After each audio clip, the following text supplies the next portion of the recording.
What's the Chiefs out? Where do they go from here? Because, you mentioned there's some other coaches, old school coaches around the league are like, we love showing that the emperors and the offensive guru emperors have no clothes on in San Francisco, et cetera. But Andy Reid is an old school guy, and now this offense can't move the ball worth a lick, can't hold on to it, and definitely can't stop it. So what's the Chiefs out from here on out? Yesterday looked really alarming, Rich, because they really did not look like they had any juice or any mojo. I think if you watch the NFL as close as you and I do, and we live and breathe it, and we love it so much, even if you're not a Chiefs fan, there's this feeling of excitement when they're on the television, when it goes to them on the red zone. You know that there's going to be something special. It hasn't been there, and that juice seems to be gone. And I think that's my question is, was that a fleeting thing that we just assumed would be here for a decade? And is that in our rearview mirror right now? Mahomes obviously is struggling, but the entire team is struggling. And there doesn't seem to be that same pizzazz, doesn't seem to be that same energy. And, the Titans, all credit goes to them, but I'm not sure the Chiefs were beating any teams with the way they were playing yesterday. And for the first time in my time covering the game, and that's probably 15 years as close as, people are wondering, okay, well, what's Andy doing Monday to Friday with this team, because they're coming out flat week after week after week. So I think the Buccaneers smacked them in the mouth in that Super Bowl, and I think a lot of people just assumed they would lick their wounds. But, Rich, we've been around the game too long, and it happens too often. That Super Bowl hangover, it could be real, and sometimes these teams just don't snap out of it. Seattle, I'm still waiting for them to get back to the Super Bowl after that shocking loss to the Patriots, when I think a lot of us thought that the Seahawks would be in the Super Bowl for the next decade. It hasn't happened. So not to be too dramatic after 7 weeks and what you called the longest regular season ever, which it is, but I don't know. There's not a lot of easy wins on that schedule coming up. After the Giants game, it gets even harder for the Chiefs.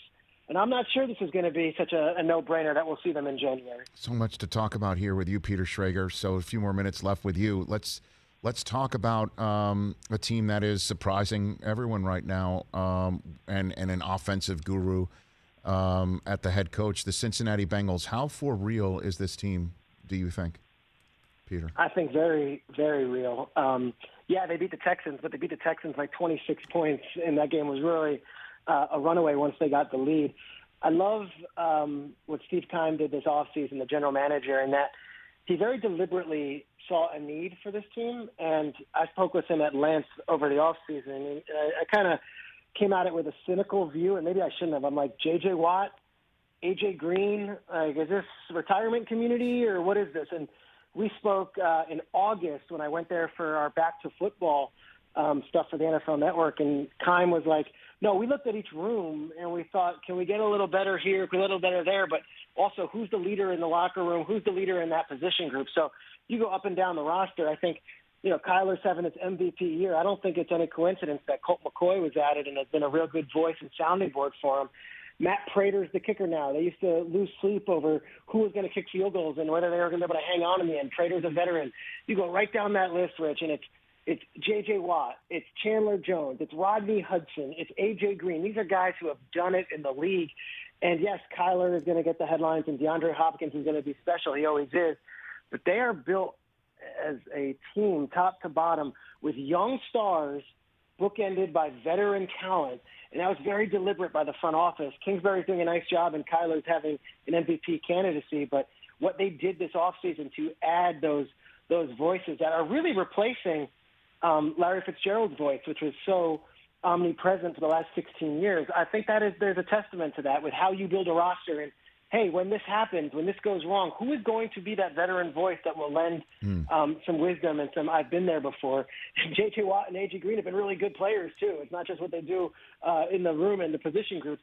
It's all been working out. And until Kyler gets hurt, and I knock on wood 100 times, they're going to be alive, and they're going to be as good as they've been all season long. I believe you. I'm with you. I mean, again, J.J. Watt and A.J. Green are in positions of not having to be the man after they were the man in their usual spot. Zach Ertz in his first game runs one in. I feel like we're in one of those cell phone commercials where maybe I cut out.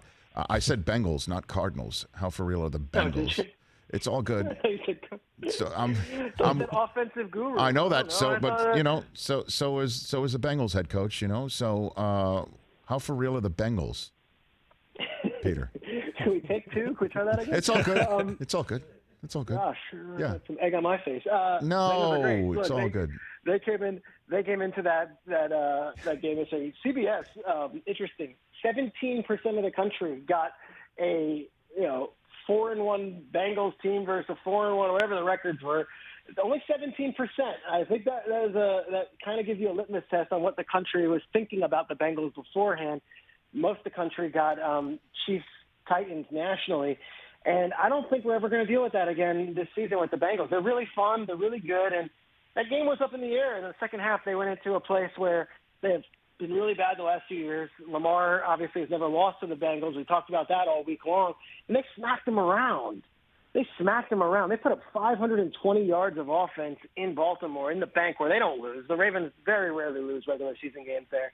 I think that was a testament to them, but also kind of coming out party for the Bengals as a team on a national level, saying no more, give us the third crew on CBS. Give us that number one crew. We're worthy of it. And if not that, give us the number two crew. I think that stuff still matters. It still gives you a chance to see what kind of the networks and the league thinks of these teams. We might not get many primetime games from the Bengals, but I do think we're going to start seeing Ian Eagle and Charles Davis and maybe even Jim Nantz and Tony Romo calling those games. Yeah, not next week because they're at the Jets. Hey, you watched all the way to the end. Thanks for that. Watch more right here.